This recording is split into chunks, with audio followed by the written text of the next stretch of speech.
पिछली क्लास में क्या लिखा था हमने, याद है नहीं याद है? राष्ट्रपति का कार्यकाल और महाभियोग की प्रक्रिया। आज लिखो आप राष्ट्रपति की शक्तियां।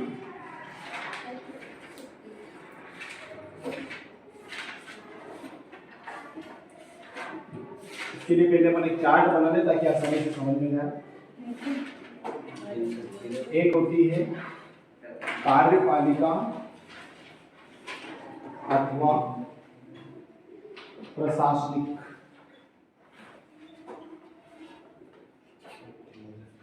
दूसरी देखेंगे अपन संकटकालीन।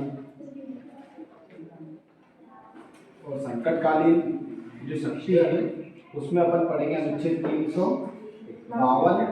356 और 360। ठीक है।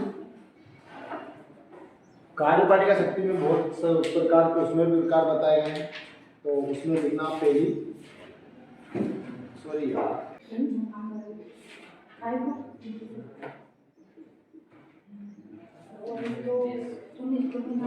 जिसमें पहली कार्यपालिका, ठीक है, दूसरी वित्तीय कार्यपालिका, पहले चार्ट बना लो फिर लिखवा देंगे वो बात है तो तब समझ लेना। फिर लिखिए विधायी शक्तियाँ, विधायी शक्ति। तीसरी लिखो वित्तीय शक्ति,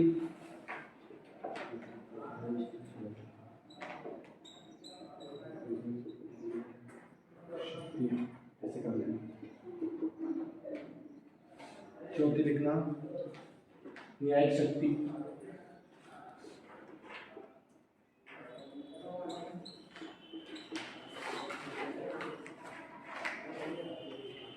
एक लिखो राज्यों से संबंधित अधिकार,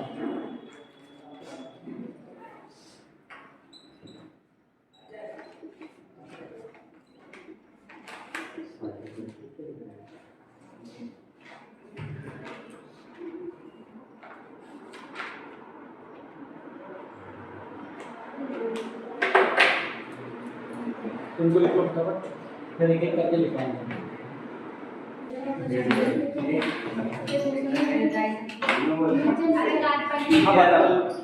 सामान्य कालीन शक्तियाँ, संकटकालीन, पहली कार्यपालिका शक्तियाँ, विधायी शक्ति, वित्तीय, न्यायिक और राज्य से संबंधित अधिकार। न्यायिक शक्तियाँ, वित्तीय शक्तियाँ और विधायी मतलब विधायी का संबंध यानी कानून बनाने के लिए। आप सभी को याद है कि कोई भी बिल लोकसभा और राज्यसभा से पारित हो जाता है उसके बाद राष्ट्रपति के हस्ताक्षर होना अनिवार्य है ना, तभी वह बिल क्या बनता है, कानून या एक्ट या अधिनियम। ठीक,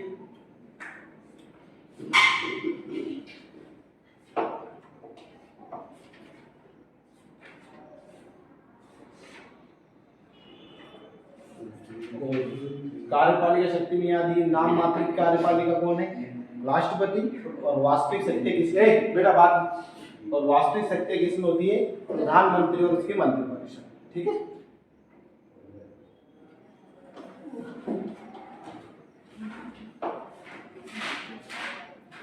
लिख लिया सभी ने?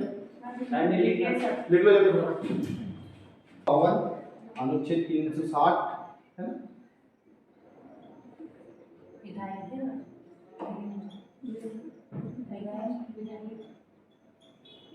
इनमें आपातकाल संबंधित शक्तियां राष्ट्रपति के पास है, इसके बारे में जानकारी दी गई। जो डेली में आते हैं वो अपन यूट्यूब पे डाल देते हैं, वीडियो को देख लिया करो। एक बार लिख लिया सभी ने? ठीक है, अब हेडिंग बनाओ पहला सामान्यकालीन शक्तियां। सामान्यकालीन शक्तियां, उसके अंतर्गत भी पहला पॉइंट बना कि इसके अंतर्गत नहीं है। ठीक है,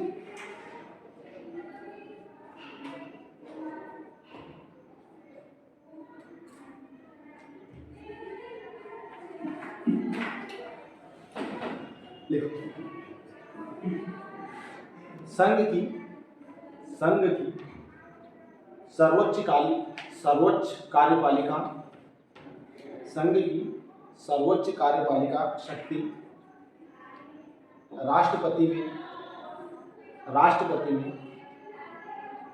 निहित है, राष्ट्रपति में निहित रहते हैं, और इन शक्तियों का प्रयोग वहाँ संघ की सर्वोच्च कार्यपालिका शक्ति राष्ट्रपति में निहित है, और इन शक्तियों का प्रयोग संघ की सर्वोच्च कार्यपालिका शक्ति राष्ट्रपति में निहित है, और इन शक्तियों का प्रयोग वहाँ या तो स्वयं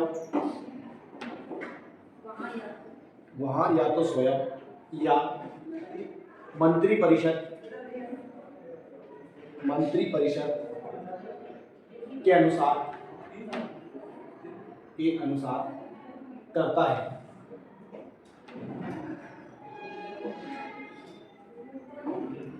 ठीक, आगे देखिएगा। शासन का समस्त कार्य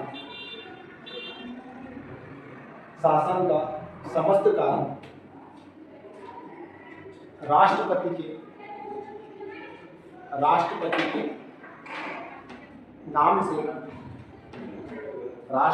नाम से होते हैं। संविधान के अनुच्छेद 53 के अनुसार लिखवाया था मैंने, क्या लिखवाया? याद है नहीं याद है? कोई बात नहीं। संघ की कार्यपालिका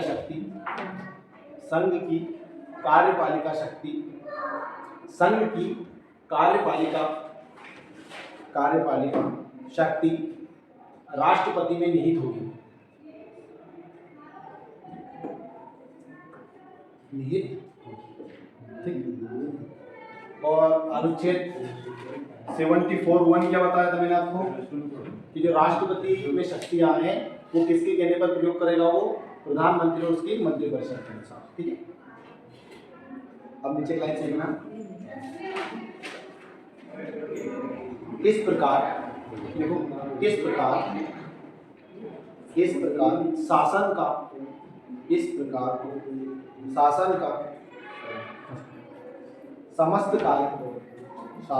समस्त कार्य राष्ट्रपति के नाम से होगा, और सरकार के समस्त महत्वपूर्ण कार्य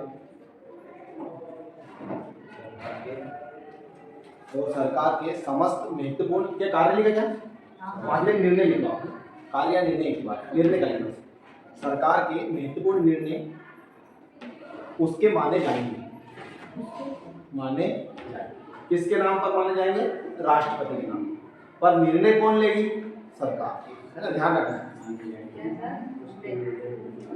महत्वपूर्ण निर्णय माने जाएंगे, यानी उसके माने जाएंगे। किसके? देखो ध्यान रखना, एक लाइन समझ लोगे तो आसानी समझ में आएगी। नाम मात्र की कार्यपालिका कौन है? राष्ट्रपति। कौन है? राष्ट्रपति। और वास्तविक कौन है? प्रधानमंत्री और उसकी मंत्रिपरिषद।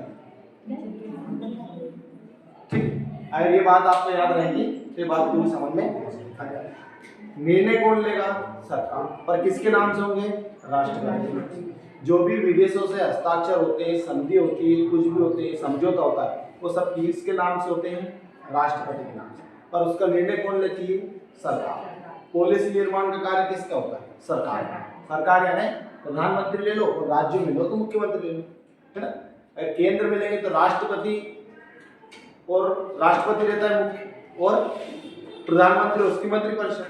परंतु अगर राज्य में देखेंगे तो वही मुख्यमंत्री, राज्यपाल और मुख्यमंत्री की कार्यपालिका, मंत्रिपरिषद। ठीक, अब नीचे लाइन से लिखना, हेडिंग टाइप बना लेना। इसके अंतर्गत लिख रहा है ना कार्यपालिका। लिखा महत्वपूर्ण अधिकारियों की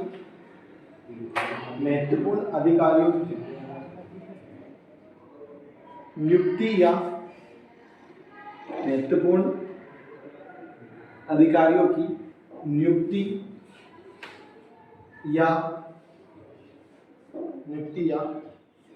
पद से हटाना।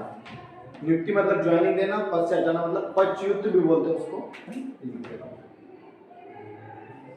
ये लिखना चाहो ये लिख लेना, ये पद से हटाना लिखना चाहो तो पद से हटाना। देख जो भी निर्णय लेंगे राष्ट्रपति वो किसके कहने पर लेंगे? आवाज नहीं मिला, नहीं पढ़ना उधर जाओ। ठीक, प्रधानमंत्री उसकी मंत्रिपरिषद के कहने के अनुसार राष्ट्रपति निर्णय लेते हैं। ठीक है, ध्यान रखना। तो किन किन की नियुक्ति करता है आप लिखते चलना, देखो कामा लगा लिखते चलना।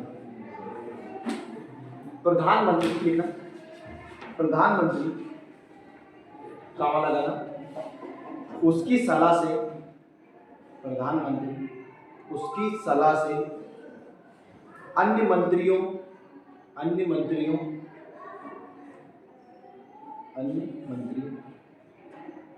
ध्यान रखना है ना, प्रधानमंत्री की नियुक्ति कौन करता है? राष्ट्रपति। और उसके प्रधानमंत्री के कहने पर अन्य मंत्रियों की नियुक्ति भी कौन करता है? राष्ट्रपति। जैसे देखना आप सभी को याद है ना, जिस दल के पास बहुमत होता है उस दल का कोई एक सदस्य प्रधानमंत्री बनता है। ठीक है, जैसे मोदी जी होते हैं हमें, तो बीजेपी के पास लोकसभा में सबसे ज्यादा सीटें हैं, सबसे ज्यादा है बहुमत से ज्यादा सीटें। और बहुमत का अर्थ क्या होता है? टोटल जितनी सीटें हैं उसमें उसका आधे से एक अधिक, यानी मान लो 100 सीट है तो 100 का आधा कितनी हो जाएगी? 50, और उसमें एक, तो ये हो जाएगा साधारण बहुमत। ठीक है, तो जिस दल के पास साधारण बहुमत होता है यानी आधे से एक सदस्य होता है, उस दल का कोई व्यक्ति क्या बनता है? प्रधानमंत्री। वर्तमान में प्रधानमंत्री कौन है? अपने मोदी जी। कौन है? मोदी जी। उनके कहने पर ही राष्ट्रपति द्वारा अन्य मंत्रियों, जैसे होम मिनिस्टर हो गए, अमित शाह जी हो गए, है ना, वित्त मंत्री हो जाते हैं, रेल परिवहन मंत्री, जो भी सड़क परिवहन मंत्री हो गए, सभी जो टोटल सभी मंत्रियों की नियुक्ति कौन करता है? राष्ट्रपति। लेकिन किसके कहने पर? प्रधानमंत्री के। ठीक है, आगे लिखना कामा लगा के। राज्यों के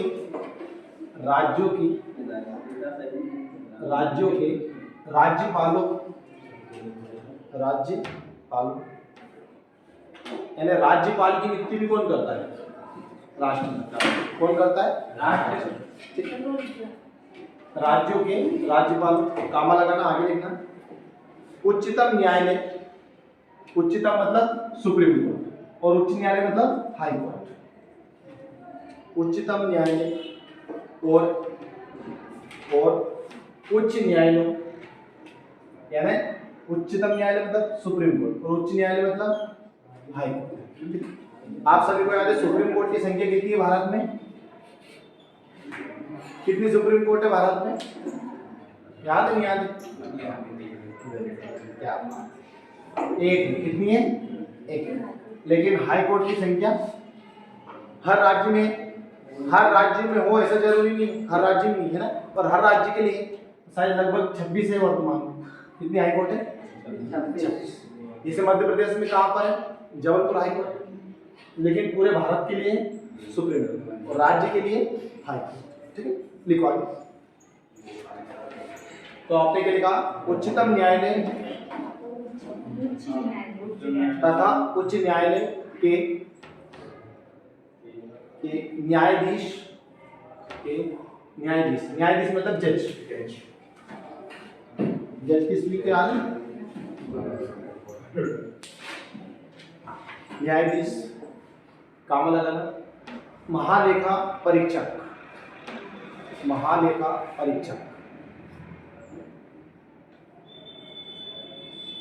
संघ लोक सेवा आयोग के अध्यक्ष एवं सदस्य। संघ लोक सेवा आयोग जानते हैं? UPSC, union public service commission के अध्यक्ष और सदस्यों की नियुक्ति भी कौन करता है? राष्ट्रपति। अपन नहीं लिख रहे? क्या लिखा आपने? संघ लोक सेवा आयोग के अध्यक्ष तथा सदस्यों। ठीक है, बोर्ड पे लिखोगे? लिख रहा है ना? ये समझ में कुछ भी नहीं आ रहा है। ये जो मैं लिखवा रहा हूँ उनके पदों पर जो व्यक्ति आसीन होंगे उनकी नियुक्ति कौन करेगा? राष्ट्रपति। और एग्जाम पूछते हैं कि निम्न में से किसकी नियुक्ति राष्ट्रपति करता है? तो ऑप्शन में देंगे, याद रहेगा इतना। मेरे को बात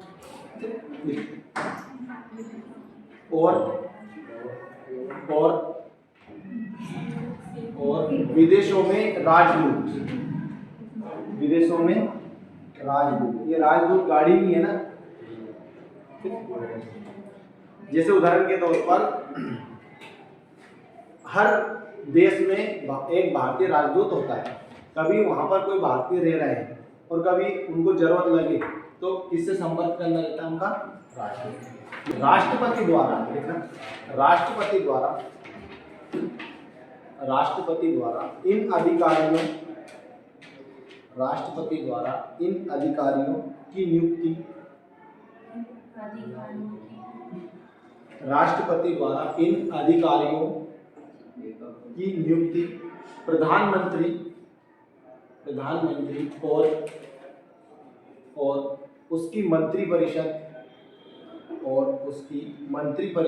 के परामर्श के अनुसार ही की जाती है,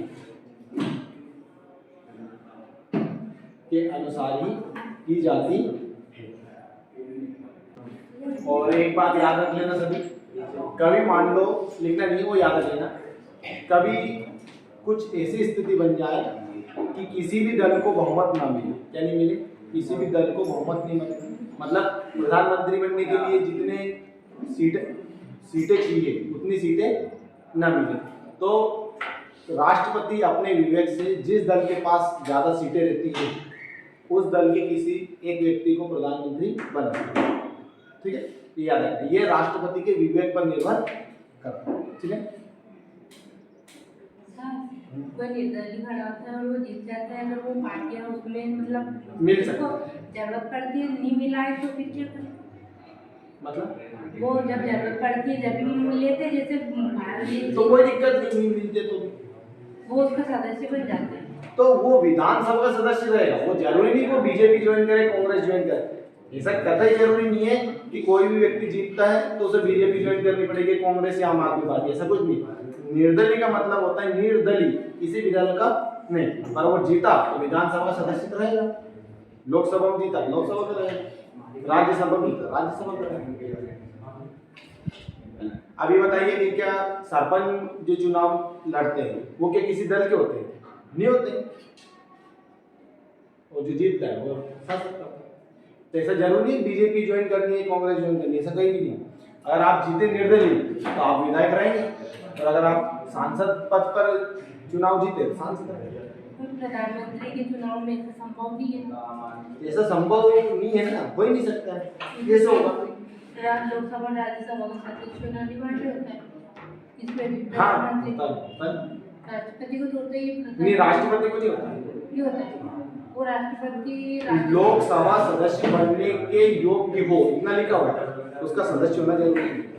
अगर वो सदस्य है और राष्ट्रपति अगर बन जाता है तो उस सदस्य से त्यागपत्र या सदस्य हट जाता है। वो लोकसभा राज्यसभा दोनों का वो नहीं होता है ना व्यक्ति, वो तो अलग ही होता है ना, अलग होता है। और प्रधानमंत्री हाँ, लोकसभा का होता है ना प्रधानमंत्री, लोकसभा से बन सकता है, राज्यसभा से बन सकता है, परंतु मोदी जी लोकसभा से, और उससे पहले जो अपने मनमोहन सिंह जी थे वो राज्यसभा सदस्य, दोनों में से एक सदन का सदस्य होना, दोनों का तो हो ही नहीं सकता है। क्या पढ़ाया था फिर? देखना दूसरा पॉइंट बना के, जैसे आपने कार्यपालिका के अंतर्गत पहला पॉइंट क्या बनाया था? अधिकारियों की नियुक्ति या पद से हटाना। जैसे अगला बना सर्वोच्च सेनापति के रूप में, सर्वोच्च सेनापति के, सर्वोच्च सेनापति के, इन तीनों सेनाओं का प्रमुख कौन होता है? राष्ट्र। याद रख लेंगे, इसके अंतर्गत लिखवाऊं या याद रख लोगे? इतना ही। अगला पॉइंट बना लीजिए, अंतरराष्ट्रीय मामलों में प्रतिनिधित्व, अंतरराष्ट्रीय मामलों में प्रतिनिधित्व, यानी अंतरराष्ट्रीय समझौते या कोई भी संधि ये जो भी होते हैं ये किसके नाम से होंगे? राष्ट्रपति का काम।